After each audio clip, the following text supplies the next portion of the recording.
आज मैं आपको सुनाने जा रहा हूं अपनी मंडली की सदस्य लकी राजीव की लिखी कहानी मिश्री की डली। लकी पुणे में रहती हैं, कानपुर में पैदा हुई, वहीं पली बढ़ी, भरतनाट्यम डांसर हैं, पेंटिंग स्केचिंग करती हैं, ये सब उनके शौक हैं। आइए शुरू करता हूं लकी की लिखी कहानी मिश्री की डली। उम्र चाहे जितनी भी तेज भागती जाए और यादें धुंधली होकर मिटती जाएं, पर कुछ बातें जस की तस दिमाग में डटी रहती हैं, जैसे बचपन में लगी कोई चोट, कोई खास गिफ्ट या फिर कोई सीरियल या मूवी। मेरे लिए सिंड्रेला को याद करना कुछ ऐसा ही है, एक प्यारी सी लड़की की कहानी जो एक दिन एक परी से मिलती है। वो परी कद्दू से गाड़ी बना देती है, सिंड्रेला को सुंदर कपड़े जूते देती है और फिर वो एक राजकुमार से मिलती है। आहा, आज भी सोच के कितना अच्छा लगता है ये सब। और सबसे अच्छा क्या लगता है? नहीं, ये सब जादू नहीं। सबसे अच्छा लगता है राजकुमार का उस लड़की को ढूंढना, उसकी याद में पागल हो जाना जिसकी कांच की जूती पार्टी में छूट गई थी। वो प्यार, वो पागलपन, फिर उस लड़की से शादी। ये पहली लव मैरिज थी जो मैंने जानी। उसके बाद तो जैसे हर शादीशुदा जोड़े में मैं यही पागलपन, यही प्यार ढूंढता रहा। कुल मिला के मैं इस नतीजे पे पहुंच चुका था कि असली बात तो लव मैरिज वाले कपल में होती है, जैसे मेरे भैया भाभी, मेड फॉर ईच अदर। मैं भी किसी ऐसी ही इंटरेस्टिंग कहानी का हिस्सा होने का ख्वाब लिए बैठा रहा, लेकिन मेरे सामने पटक दी गई एकदम साधारण स्क्रिप्ट जिसमें माँ ने कहा, दीपक संडे को लड़की से मिलने जाना है। हम तो पहले भी एक शादी में मिले हैं, इतनी सुंदर है।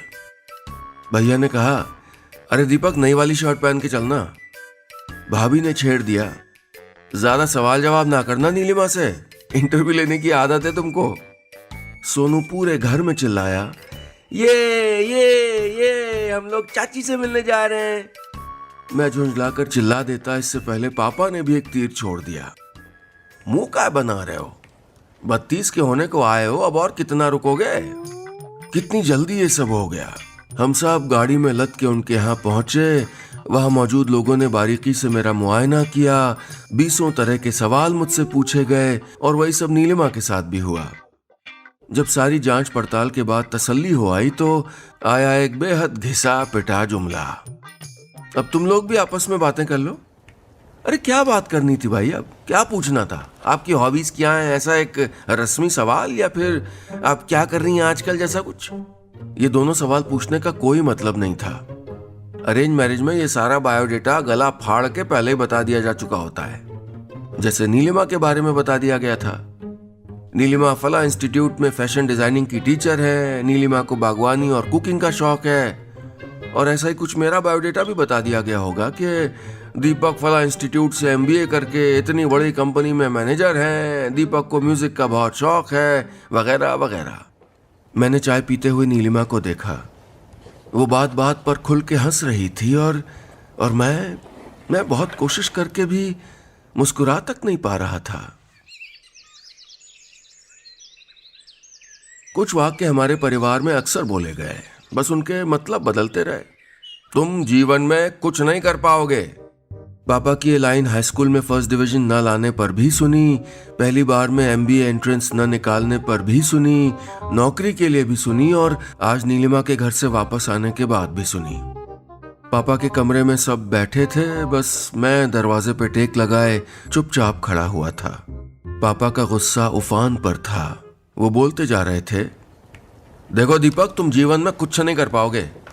जो आदमी तुरंत डिसीजन नहीं ले पाता ना, वो कुछ नहीं कर पाता है। अरे शादी के लिए हाँ कहो या ना कहो भाई, टाइम चाहिए कितना होता है। मैंने भैया की ओर देखा, पापा के आगे वो कुछ नहीं बोल पा रहे थे। भाभी ने भी कंधे उचका के एकदम मायूस सूरत बना ली थी और माँ, वो तो पहले ही नीलिमा को बहू मान चुकी थी। मैंने ही बात संभाली, मतलब पापा, मेरे कहने का मतलब ये था कि एक बार मिलके ऐसे हाँ या ना नहीं कह सकते ना। वो लड़की, मतलब नीलिमा का जवाब भी तो चाहिए ना। पापा थोड़ी देर सोचते रहे, फिर बोले, हाँ तो एक आध बार और मिल लो, फिर बता दो कौन सा फंक्शन कब रखा जाए। पापा चश्मा लगाते हुए अखबार खोलने लगे थे। ये उनका पुराना इशारा था, उन्होंने बात कह दी थी, अब सभा विसर्जित, अब वो कुछ नहीं सुनेंगे किसी की। मैं बुरी तरह झुंझला उठा था। मिल लो फिर फंक्शन की डेट डिसाइड हो, इसका क्या मतलब था है? हाँ ही कहनी है मुझे, इसका यही मतलब था है? हम सब पापा के कमरे से बाहर आकर बारामदे में बैठ गए थे। माँ पता नहीं क्या भुनभुनाती हुई सौंफ सुपारी का डिब्बा सजा रही थी। भाभी बीच बीच में धीरे से हंस देती थी। मैंने उनको घूरते हुए कहा, ज्यादा हंसी नहीं आ रही आपको? वो और खुल के हंसने लगी। अरे मैं और मम्मी तो मेहमानों की लिस्ट बनाने लगे थे, हमने तो तैयारी शुरू कर दी शादी की। मैंने खींच कर कहा, हाँ शरबत है ना शादी, गिलास में लिया और पी गए।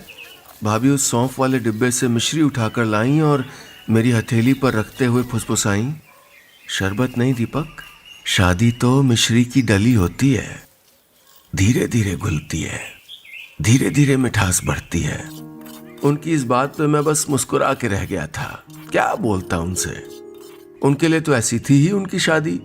भैया भाभी ने एक ही कॉलेज से लॉ किया, पहले दोस्ती हुई, फिर लव और फिर लव मैरिज। मुझे इनका कपल आइडियल लगता है, एक सी पसंद नापसंद, दोनों एक साथ प्रैक्टिस करते हैं, एक साथ कोर्ट जाते हैं, कब क्या किसको कहना है समझना है, शब्दों की जरूरत ही नहीं पड़ती। जैसे भैया का दिया सरप्राइज गिफ्ट भाभी की आंखों की चमक बढ़ा देता है और वो चौंक के कहती हैं, आपको कैसे पता मुझे यही लिपस्टिक का शेड चाहिए था? उन दोनों के बारे में सोचते हुए मैं फिर से नीलिमा और अपने बारे में सोचने लगा था। कल फिर मिलना है मुझे उससे, ये सोचकर ही दिमाग कितना भारी होने लगा था। कुछ पल हमारे आसपास जब घट रहे होते हैं तब हमें यकीन ही नहीं होता कि वो पल हमारे लिए बने थे। जैसे इस वक्त इस रेस्टोरेंट में एक अजनबी लड़की से मैं अपनी शादी के सिलसिले में मिलने आऊँगा, ये मैंने कब सोचा था। ओह सॉरी, मैं लेट हो गई, क्लास देर से छूटी। हड़बड़ाती हुई नीलिमा मेरे सामने वाली कुर्सी पर आकर बैठ गई थी। मैंने इट्स ओके कहकर मेन्यू कार्ड उसके सामने रख दिया। बगल वाली कुर्सी पर अपना पर्स रखकर वो जल्दी जल्दी मेज़ पलटते हुए शायद कुछ खास ढूंढने में मशगूल थी और मैं चोर नज़रों से उसको देखने में। शीशे की एम्ब्रॉयडरी वाला नीला कुर्ता, कान में बालियां, आंखों में गहरा सा काजल। वो बार बार घुंघराले बालों की एक लट कान के पीछे ले जाती थी। काफी पुराना ढंग था उसका तैयार होने का। पता नहीं माँ को इतनी सुंदर क्यों लगी थी नीलिमा। वो आपके यहाँ समोसा चाट मिलती थी ना पहले? नहीं, दही वाली नहीं, छोले वाली, वही चाहिए। मेन्यू में तो नाम है ही नहीं। नीलिमा वेटर से उलझी हुई थी।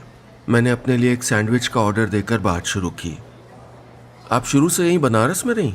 मतलब पढ़ाई, स्कूल, कॉलेज? मैंने गलत सवाल पूछ लिया था। ये मुझे तब पता चला जब नीलिमा अगले 10 मिनट तक नहीं रुकी। नहीं, पहले तो हम मुजफ्फरनगर में रहते थे, फिर पापा का ट्रांसफ़र हुआ, तब मैं 7th में थी, नहीं 6th में।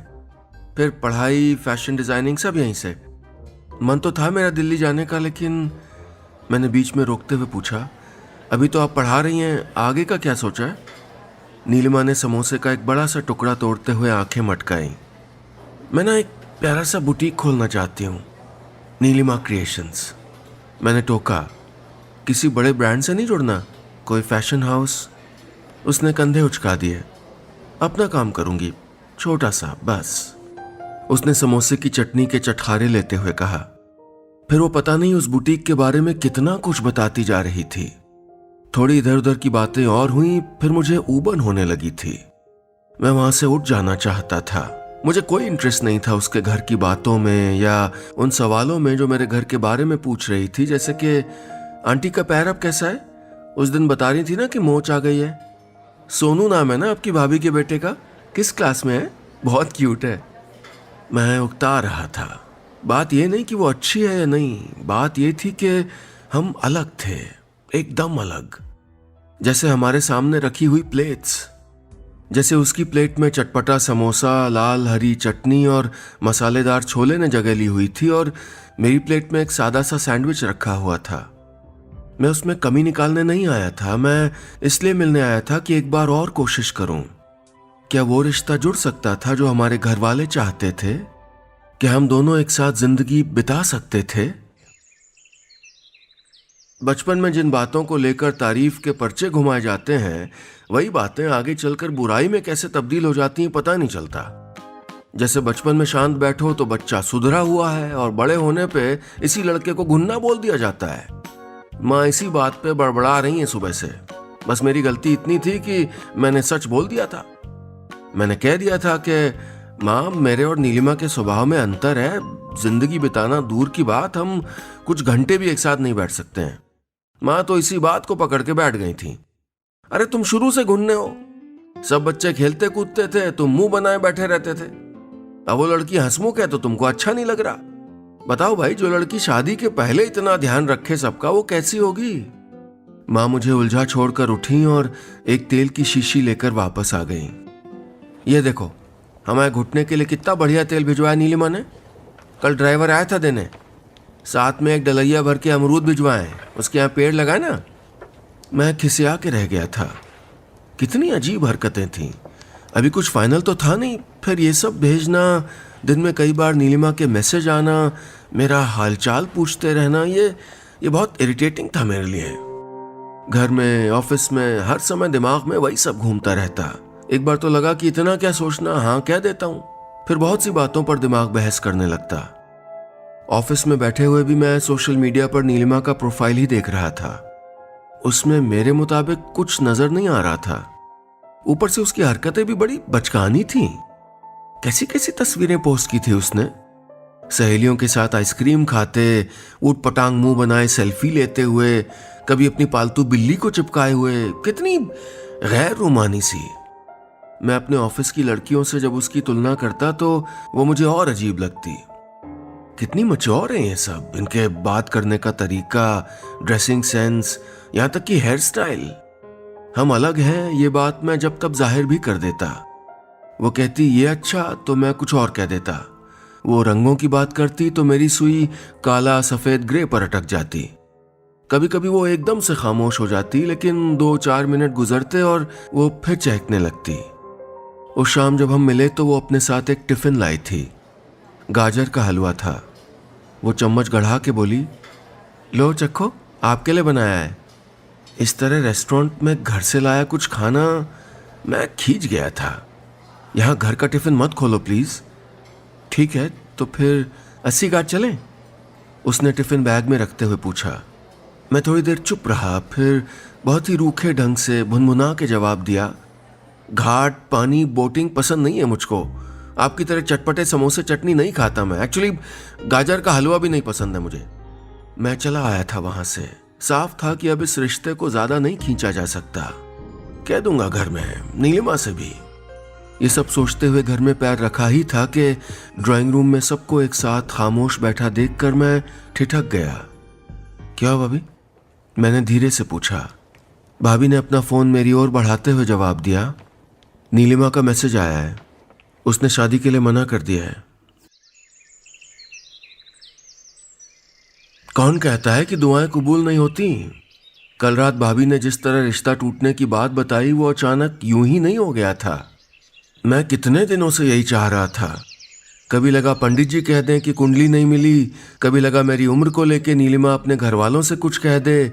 ऐसा कुछ तो हुआ नहीं, लेकिन वो हो गया जो मैं चाहता था।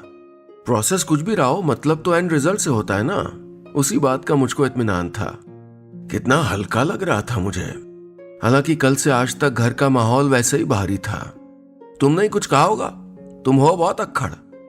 माँ की सुई बार बार मेरे ऊपर अटक जाती थी, जिसे मैं बड़े आराम से खिसका देता था। हद करती हो माँ, अब भी? क्या मैंने मना किया? माँ उधेड़ बुन में लगी थी। नहीं, वो बात नहीं। उसने कहा था कि हम एक दूसरे से बहुत अलग हैं, ऐसे आगे नहीं चलेगा, पता नहीं क्या क्या। हम यहाँ बारात निकासी के सपने देखते रहे और वहां सब खत्म। माँ घुटनों पर हाथ मलते हुए पता नहीं क्या क्या कहती जा रही थीं। अगले दिन मैं ऑफिस के लिए तैयार होने लगा। सुबह से दोस्तों के कुछ मैसेज आए थे, जिनको देखकर मैंने फोन एक किनारे रख दिया था। जरा सा कुछ खालीपन लगा। क्या मैं नीलिमा के हर सुबह वाले गुड मॉर्निंग मैसेज का इंतजार कर रहा था? हमारी जिंदगी का हर इम्तिहान एक सा होता है, हर उम्र में उतनी ही घबराहट इम्तिहान को लेकर होती है, ये तो मुझे पता था। लेकिन इम्तिहान के बाद वाले दिन वो भी एक से होते हैं, ये नहीं पता था। आखिरी एग्जाम के बाद वाला समय हमें कितना खाली कर जाता है। लगता है अब कुछ बचा ही नहीं, जबकि उस दिन का हमने बहुत इंतजार किया होता है। ये वक्त भी मुझे ऐसा ही लग रहा था। जब तक मैं नीलिमा से जुड़ा रहा, अलग होने के लिए छटपटाता रहा। और अब मुझे विश्वास नहीं हो रहा था कि पिछले 4 दिनों में मैंने नीलिमा को इतना याद किया था। कभी उसकी कही बातें सोचने लगता, कभी फोन में पड़े उसके पुराने मैसेजेस पढ़ता। इस दौरान उसका एक भी मैसेज नहीं आया था, मेरे बर्थडे पर भी नहीं। क्यों करती वो मुझे विश? मैं चाहता क्या था आखिर? उस शाम ऑफिस से घर लौटा तो सोनू मेरा हाथ पकड़कर फ्रिज तक ले गया और फुसफुसा कर बोला, चाची ने केक भेजा है। मैंने हड़बड़ाते हुए फ्रिज खोला तो हैप्पी बर्थडे दीपक लिखा हुआ रेड वेलवेट केक रखा हुआ था। ऐसा लगा जैसे अब जाकर पूरा हुआ हो मेरा दिन। घर में सबके चेहरे खिले हुए थे, सब मेरी ओर देखकर कुछ सुनना चाह रहे थे। मैं फोन लेकर छत पर आ गया था। हेलो? उधर से नीलिमा की आवाज सुनाई देते ही मुझे अच्छा सा लगने लगा था। मैंने झिझकते हुए कहा, हाय, कैसी हैं आप? Thanks for the cake. थोड़ी देर सन्नाटा छाया रहा, फिर वो बोली, एक्चुअली उस फ्लेवर को काफी पहले ऑर्डर करना पड़ता है। लास्ट वीक ऑर्डर किया था, मैं कैंसिल करना ही भूल गई थी। Anyway, happy birthday. मेरे मन के स्याह कोने में थोड़ी देर पहले एक दिया टिमटिमाया था जो एक फूंक मार के भक्क से बुझा दिया गया था। कितनी उलझन हो रही थी उस रात, नींद ही नहीं आ रही थी। लग रहा था बहुत कुछ है जो मेरे हाथ से छूटता जा रहा था। एक बार आंख लगी भी तो ऐसे अजीब सपने। कभी देखता हूं कि मैं रास्ता भटक गया हूं और नीलिमा मुझे हाथ पकड़कर मेरी कार तक लाई है। फिर देखा कि वो हंसते हुए पूछ रही है, घाट चलें बोटिंग करने? मैं उठकर बैठ गया था। व्हाट्सएप खोलकर उसकी प्रोफाइल पिक्चर देखी। सोशल मीडिया पर जाकर उसकी उन्हीं तस्वीरों को बार बार देखा जो पहले भी कितनी बार देख चुका था। वही बिल्ली वाली फोटो, वही आइसक्रीम वाली सेल्फी जिसको देखकर मैं इरिटेट होता था। कितनी मासूम लग रही थी नीलिमा उनमें। सुबह होते होते मैंने उसे मैसेज भेजने का मन बना लिया। नहीं, गुड मॉर्निंग नहीं, मैंने उसे एक उतरे चेहरे वाले इमोटिकॉन के साथ सॉरी लिखकर भेज दिया। भेजते ही उसने पढ़ भी लिया, लेकिन कोई जवाब नहीं आया। पूरे दिन इंतजार करता रहा, लेकिन मेरी किस्मत में कोई चमत्कार थोड़े लिखा था। न जवाब आना था, न आया। किसी तरह 2 दिन गुजारने के बाद मैंने एक और मैसेज किया, हेलो, आपने माँ का तेल कौन सी दुकान से भेजा था? उससे माँ के जोड़ों को बहुत आराम मिला था। ये मैसेज भी पढ़ा जा चुका था, लेकिन इसका भी जवाब नहीं आया। अब मेरे दिल का जोड़ जोड़ दुखने लगा था। शाम को घर आया तो माँ ड्राइंग रूम में गंभीर मुद्रा में बैठी हुई थी। मुझे देखते ही शुरू हो गई। वो देखो सामने क्या रखा है, तेल भेजा है फिर से नीलिमा ने। कितनी चिंता है उसे। इतनी भली लड़की परिवार में आते आते रह गई थी इन लाट साहब की वजह से। मैं चौंक गया, लेकिन उस तेल की शीशी का इशारा समझ नहीं पाया। हम उन रिश्तों की कद्र कभी नहीं कर पाते जो हमारे साथ हों। याद तो तब आती है जब हम उनको आसपास ढूंढते हैं और वो हमें नहीं मिलते। ना करते मैं नीलिमा से प्यार कर बैठा था। अभी मैं अपनी ऑफिस कॉलीग से बात करते समय भी उनमें नीलिमा को खोजता रहता था। वो अभी मुझे उनमें नहीं मिलती थी। वो तो थी ही उन सबसे अलग। न नाप तौल कर हंसना, न बातें बनाना। वो एक फैक्ट्री में बना ब्रांडेड परफ्यूम नहीं थी, वो तो मिट्टी पर पड़ी पहली बारिश की महक थी, सौंधी सौंधी। और ये बात मुझे तब समझ आई थी जब वो महक मेरे आंगन से उड़ चुकी थी। माँ पापा को मना करो ना, हर हफ्ते एक फोटो, एक बायोडेटा क्यों भेज देते हैं मेरे पास? मैं फोन देखकर झुंझला रहा था। काहे मना करें हम? क्या गलत है इसमें? शादी नहीं करोगे? हमें सब पता है। जब वहां तय हो रही थी तब नखरे थे, अब घूम रहे मजनू बने। अरे महीना भर होने को आया, अब तो उसकी कहीं तय भी हो गई होगी। माँ ने भन्ना कर कहा तो जैसे मुझे एक नंगा तार छू गया। नीलिमा की शादी कहीं और, किसी और से। नीलिमा वेज दीपक में दीपक की लौ जैसे धीमी हो गई। पूरी तरह बुझती इसके पहले मैंने फोन लगा दिया। हेलो नीलिमा, मैं दीपक। मैंने बस इतना कहा। नंबर सेव्ड है, वो धीरे से बोली। मैंने सॉरी कहा, आपने जवाब नहीं दिया। मैंने झिझकते हुए पूछा, लेकिन वहां से फिर कोई जवाब नहीं आया। मैंने और हिम्मत बटोरी। क्या हम कहीं मिल सकते हैं? एक बार बस। अब किस लिए? उसकी आवाज में नाराजगी के पीछे हल्की सी भर्राहट सुनाई दी। इसलिए कि मैं माफी मांगना चाहता हूं। इसलिए कि मैंने गलती की आपको समझने में। खुद कोई कहां समझ पाया था मैं। और इसलिए भी कि नीलिमा ने बिना जवाब दिए फोन डिस्कनेक्ट कर दिया। मैं मोबाइल ताकते हुए बैठा रहा। नाउमीदी के बादल गहरा रहे थे। आशा का दीपक बुझ रहा था। तभी काले स्क्रीन पर बिजली कौंधी। मैसेज था नीलिमा का, ठीक है मिलते हैं, लेकिन कहाँ?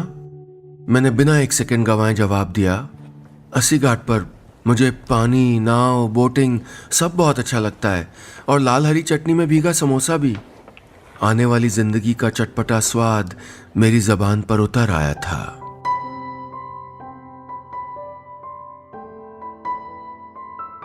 बस इतनी सी थी ये कहानी।